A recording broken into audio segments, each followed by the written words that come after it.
Brother, as my elder, this is my message to you.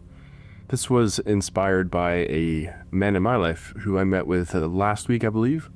And I asked him, what as a 25-year-old can I do to help older men lead a better life? Because I feel this, the sense that I am only 25. So what can I actually say that you older men don't already know? And to his point, I think the best thing that you can do for us is express the world that you see through your eyes as a 25-year-old. So in this video, I'm going to share what I see from a place of real self-empowerment, real authority over my life, real conviction that every day I am doing the things that I want to do and that I need to do to live a better life. And that doesn't mean work 24 hours a day, 15 hours a day. It simply means that the actions that I'm taking are in alignment with the life that I want. And that's simply me not worrying about not doing enough or being enough or worrying enough or always having to do busy work when busy work never actually produces the life that you want. And that's kind of the first point, is that stop working so much. And I know that sounds a bit counterintuitive, because if you're like my father, then you grew up in a society or a household where you needed to work. If you did not work, then you weren't man enough. You weren't masculine enough. You weren't a provider enough. And it always blew my mind, because my dad would work unbelievable hours, sometimes 100 hours a week. Let's do some quick math, because he has at the time he was working for an electrical company, and then on top of that he was doing sugaring. So he'd be working his 40 hours a week standard, and then on top of that he was basically working another 8 to 10 hours a day during the busy season. So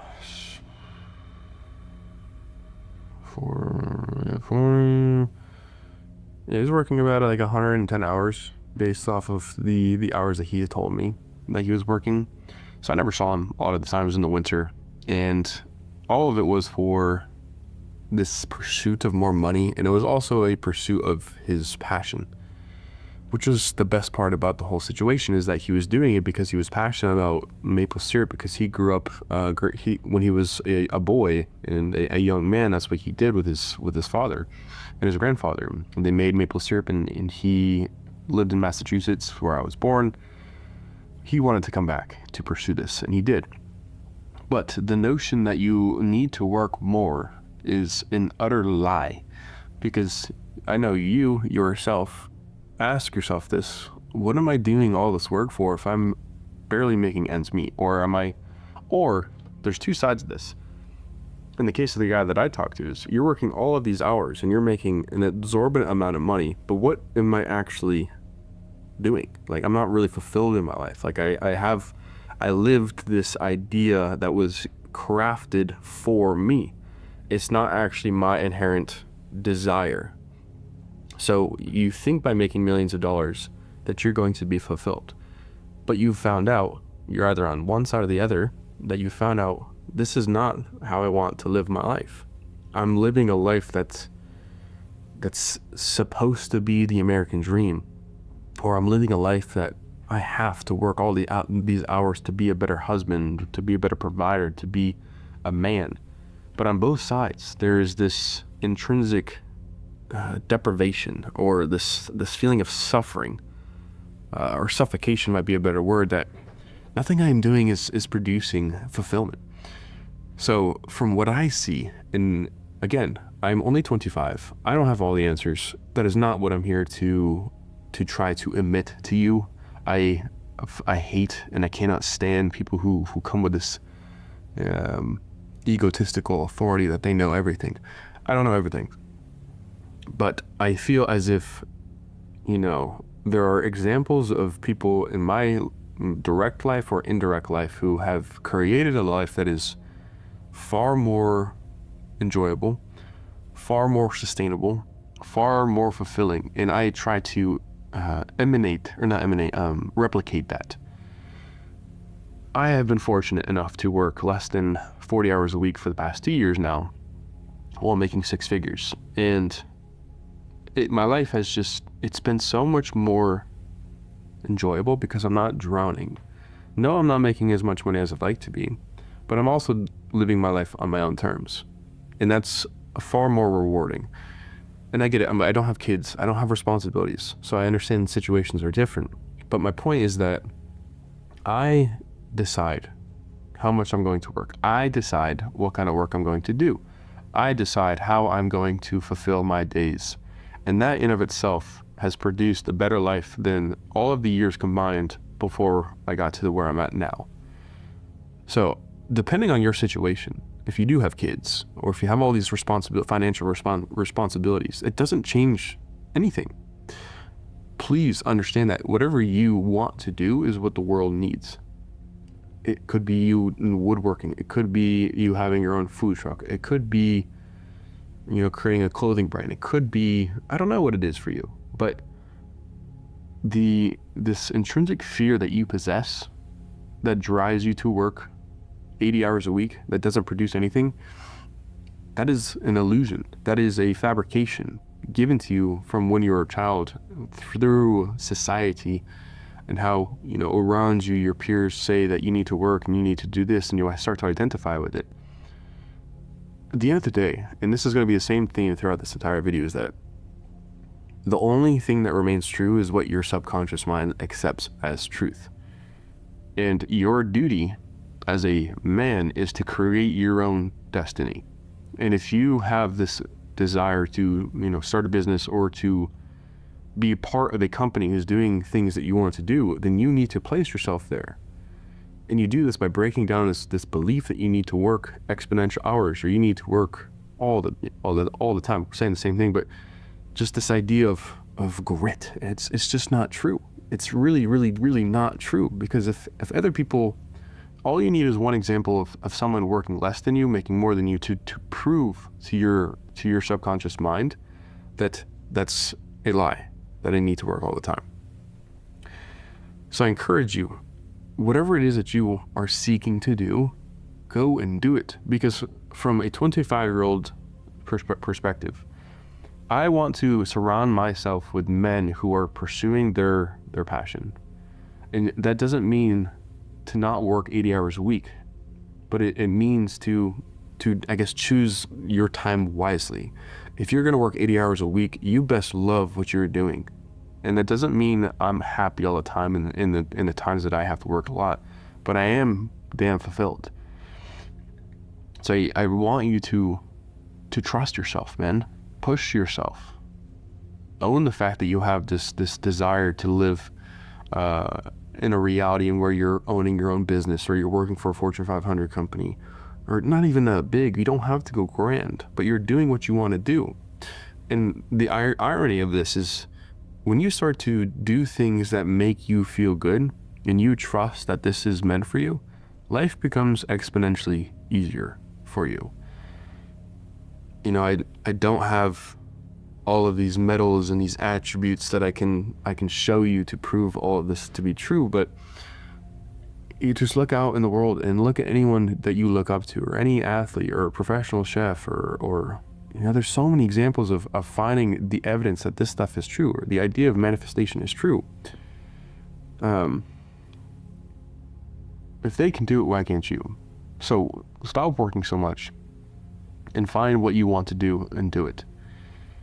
And this comes to the next part, is that you need to work smarter. You need to stop being so small. You possess a spirit that was crafted by God, the universe, whatever you want to describe it. And in that comes an extreme amount of power and intelligence. And it's such a magical thing when you start to internalize that the very nature of your being has a direct tie to the universe. That's something really, important to meditate on. But you gotta stop being a lazy sack of shit, man. And again, if this doesn't apply to you, then that's perfect. But if you do find yourself, sitting around twiddling your thumbs, coming home and doing the same bullshit over and over and over again, how do you expect your life to change? And maybe you're comfortable and that's fine. But I know in the back of your mind, not even in the back of your mind, I know at the forefront of your mind, you're thinking to yourself, man, I know I should do this. I know I should do that. And I see a lot of men in my life, they just look so dead inside. Like, you look dead. You look lifeless. You look depressed. You look apathetic. You're not in shape. And it's so frustrating as a young man seeking leadership to see so many of you in this state of apathy. And it drives me nuts because I want to be able to surround myself with men who are doing the things that I want to do. And it's challenging because there's not as many of those men in my life that I would like there to be. And I know it can be daunting for you to try to start something that you're not necessarily knowledgeable on. But that's the whole beauty of the day and age that we live in, is that you can use a phone or a computer, and if you just save up some money, you can buy a business course to teach you things. It's not rocket science. It's really quite simple for you to find a resource to teach you the thing that you want to do. And that's what I did, along with my two brothers and my dad. Granted, my dad has not gone through the curriculum, which is really part of this topic. It's just like, if you have resources, use them, take advantage of them, own the responsibility of becoming excellent. And when you do that, things start to progress in your favor. And my brothers are a fantastic testament of this, because I have been able to see both of them start in an industry that they didn't really have any knowledge on, including myself, because I didn't really have any of the business understandings of how to operate a business or how to scale a business. And I'm still in the beginning of my journey. But being able to watch each of us go through this course and learn the insides of actually how to run a business, and not just stop there, but actually apply the things that we're going through in the course, it's literally impossible to fail. Like, you cannot fail if you actually just simply take action on the resources that you have in your life. You have to remove this laziness from your mind, this apathetic attitude that life is fucking hard and life is challenging and all this, whiny, sappy bullshit. And trust me, we've all had our fair share of pain and misery. But losing a family member, or just a very dysfunctional, I always hate saying that because I know how much, things could have been way worse, but that doesn't change the fact that our home is rather dysfunctional in a bit, or very, very, very chaotic at times, filled with a bunch of chaos. So we've had our fair share of fuck shit. So we're not going to sit here though and become a victim of our environment or a victim of our circumstances. And the amount of men that I see, hanging their heads low, coming up with all these excuses of why they're not doing the things that they want to do, is just shameful. And it's just it's just embarrassing, to be honest. We were a symbol of strength. We are a symbol of protection. We are a symbol of assertion.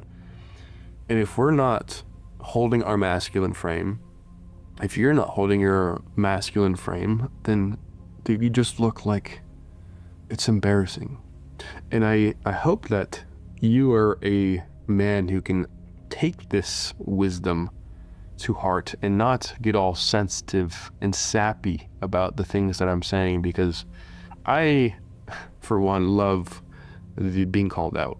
And I remember 3 years ago, I listened to Dan Pena all the time, because his energy is just, I don't give a fuck about you. I don't give a fuck about your feelings. If you want to succeed, this is what you need to do.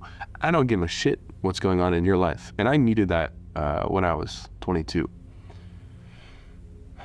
And, he obviously is not the best example of what a man is, in my opinion. But I do give him credit for the fact that he will motivate the absolute shit out of you, the embarrassment out of you, the shame out of you, all in the pursuit of creating a functional life that you're pursuing things. So respectfully, fuck your feelings, okay? You need to get off your ass and you need to create your life. You need to be an example, and you do this by finding those resources, getting off of your ass and actually applying yourself to the endeavor that you're looking to do. And it's going to take a bit of time, but the sooner you apply yourself, the sooner you're going to create that life that you're looking for. And to my point earlier, it's literally impossible to fail. Like, if you follow a system, a tried and true system from somebody who's done the thing that you're doing, which I will say, be very mindful about who you're, learning from, because there's a lot of fake actors out there claiming they know the business that you're in, but they never have actually done it. Like, you see all these marketing courses or these courses on how to digital market, and all they're really doing is selling the same course of how to digital market, and they've never really done anything, but they're just selling the same. It's just a weird loop of selling a course that teaches you how to market, but it's not actually marketing. It's just selling this idea, which, to be fair, some of them are making a fuck ton of money, so they've obviously figured something out. But find somebody who's actually done the marketing, who's actually worked for companies and scaled the companies, or in my case, in my brother's cases, find somebody who's actually scaled a painting company. And this guy scaled to, I think it was 42 million from all of his businesses, or 22 million, sorry. I think this past year we went to a conference with him, and I think at that point he did 42 million. But he did it. He did it. So be very mindful of when you will spend your money, and you will give your time, and you will stop being a lazy sack of shit. Make sure you're spending that energy on someone who is doing the things that you yourself want to do. Which brings us to the third point. Bro, I cannot for the life of me understand why you don't get friends.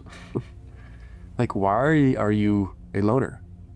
And Dad, I love you. If you find yourself watching this, you need to get some fucking friends, dude. I know you got a lot on your plate, but how else are you supposed to sharpen your knife if you don't have anyone to sharpen it for you? And I think, as a member of Brotherhood, the inspiration that I have is to connect men with men, because if you do not have men around you, you become apathetic, you become comfortable, you become lazy, you become whatever it is, just not good. And you become shy, you become sometimes conceited and almost arrogant in ways, because if you don't have someone to challenge your opinions, then you're going to just assume that everything you're saying is truthful. And this is literally, in my opinion, one of the worst things that a man can do is remain isolated from other men. And selfishly, I created this because I want to have other men in my life who can call me out on my shit. And I'm very grateful and fortunate to have my two brothers where we can have hard conversations about things.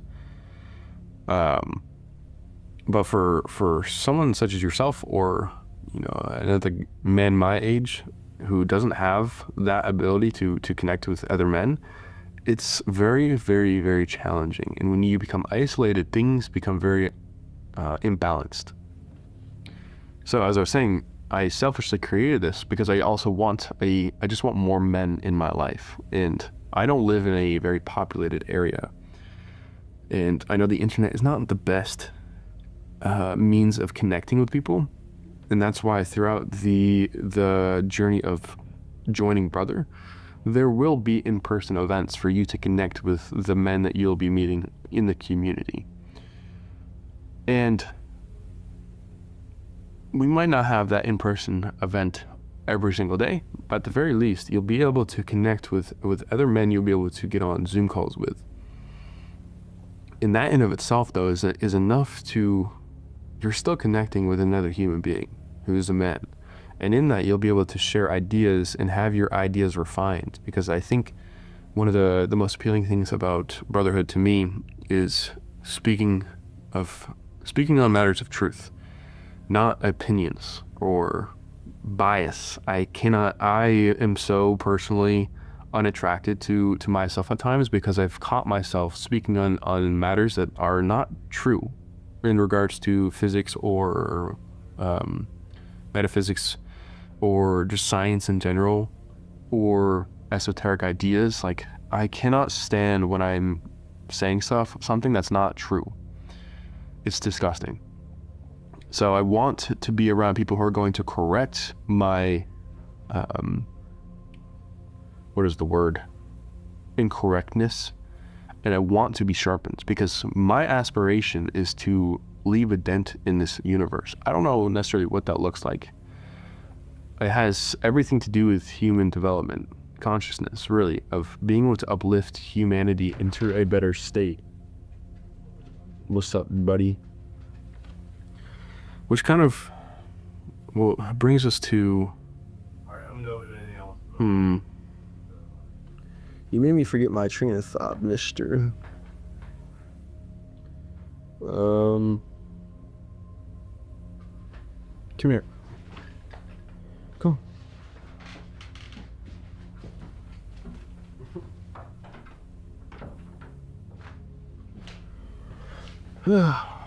I remember now. Which leads us to number 4.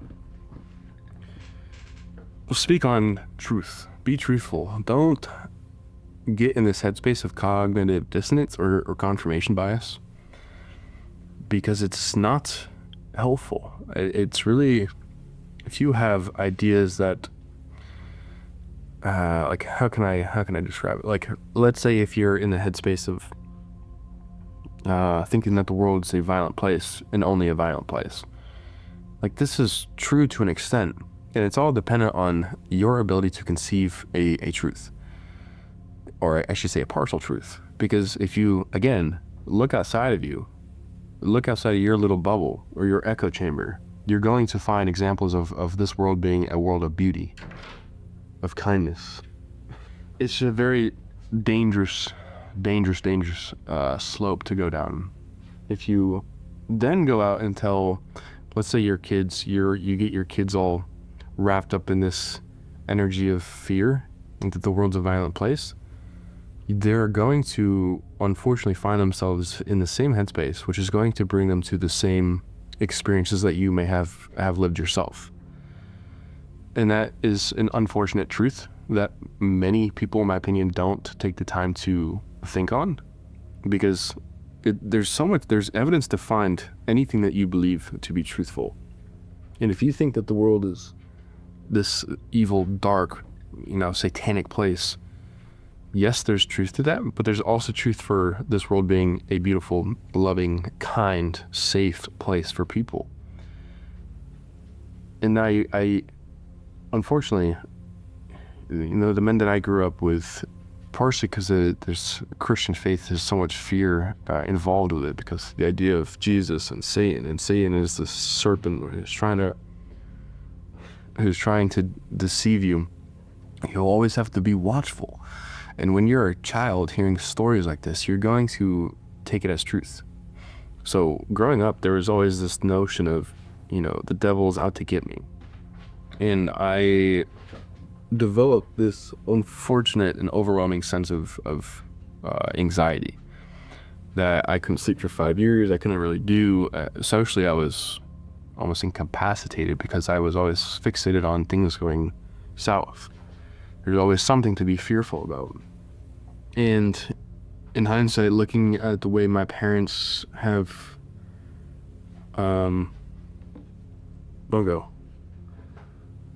so much shaped my perception of life, is because of how they also spouted fear into their own personal life, which then I mimicked as a child. In regards to that too, it's like growing up in a home where finances was a topic of, challenge. I then grew up thinking that making money was a difficult thing, because what you consciously accept as truth then becomes a subconscious how would I say it? Or anything that let me restate like this. Whatever you view through your conscious mind then becomes a subconscious truth. And when you have a subconscious truth that money is hard to make, consciously your present tense awareness, your waking awareness is going to find evidence to support that inner truth. So for a while, watching my dad work all the time, I thought I had to do the same thing in order to make money. I thought I had to work, 40, 50, 60 hours a week painting,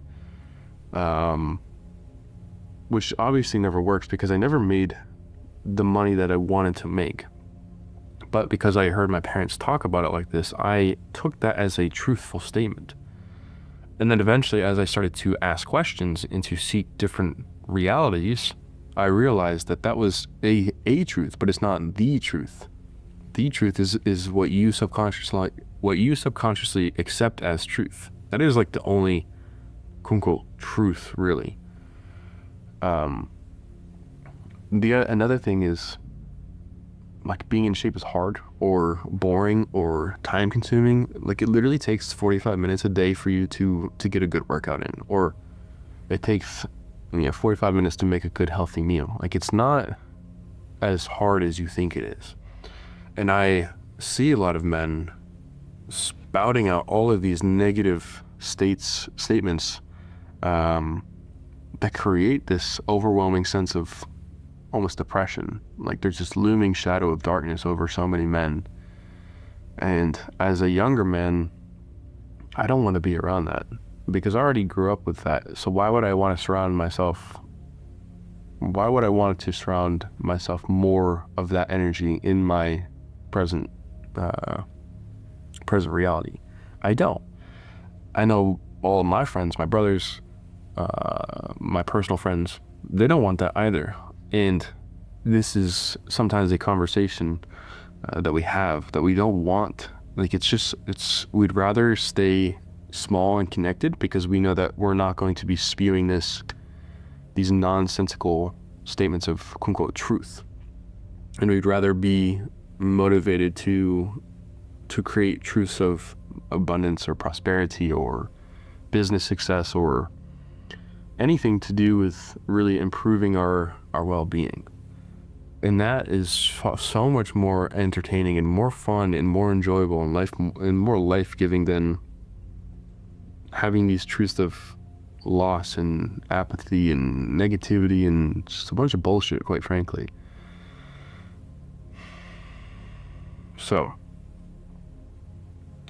this will probably be an ongoing series, to be honest, because there's a lot more that I could speak on, but I think this is a good place to stop for now. So I hope that you can, to my original point of the video is, how can I, as a 25-year-old, share wisdom with you older men? So I hope that by speaking on the way that I see my life, and the other men and the men in my life, that you can take what I'm saying and kind of self-audit yourself and ask yourself, am I doing the things that Christian just mentioned? And if I am doing it, what can I do to, live a better life, to be a better leader? And the answer to how is just the opposite. If you think the world is a negative place, then go consciously look for the opposite. Go find situations or go on Instagram and look at happy things, because yes, there's a lot of skits, but there's also a lot of authentic videos that you can go find on social media that show you a world of love, a world of kindness, or financially, a world of abundance and prosperity. Like, go and start to indoctrinate yourself with things that are of good rapport. And as you take the time to do this, as I said before, the only truth is what your subconscious mind accepts as truth. So when you find the evidence of the opposite, you almost like speak to your subconscious or speak to your psyche that, okay, I've lived a life of negativity, but I can visually see with my human eyes that there's a different energy to this world. There's a world of happiness. And if they can do it, or if they can live through that, why can't I? And I hope that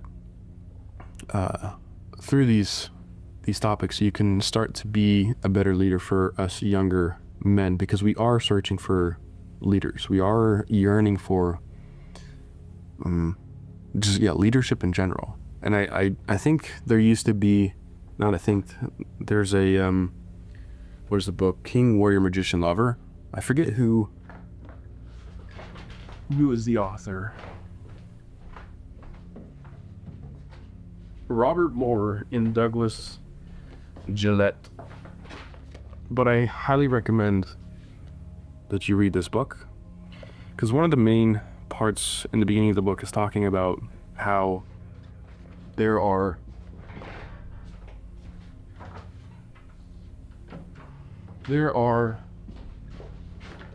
what is the word,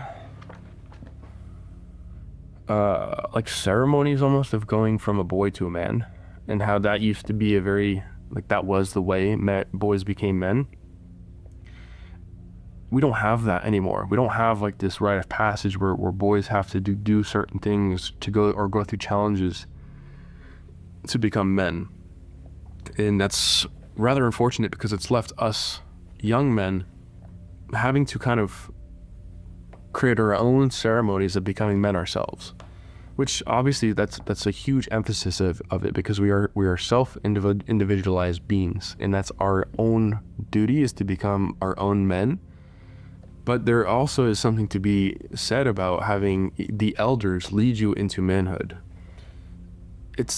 America is broken in so many ways. Western countries are broken in so many ways. Really, I guess the world is just broken in so many ways, because more so in Western countries, because we have created this like narcissistic tendency to think about me. But this book does a really excellent job of painting this picture of we as men. You know, when a boy starts to show affection for a lady, that's the first sign of a boy becoming a man. And through that, there are means of putting this boy through a series of tests to emphasize that, okay, you're coming of the age of you like this lady. Okay, that means you protect, you provide, you nurture. Are you willing to accept the pain that it's going to take to uplift this lady into your life? So check this book out. It's fantastic. I'm not quite finished with it, but it's a great book. So with that being said, I hope you can take, the last thing I'll say is, I hope you can take this criticism with love, with tough love, because I want to see you be a leader for me. And for the men in my life, the young men in my life, we want you to rise up and become this king, this warrior, the magician, and a better lover for your wife or your kids or your friends. We want that. And there's so much demand for this need of old men leadership. And we will give our respect to you. We will give you our time. We will sit patiently. We will listen to you.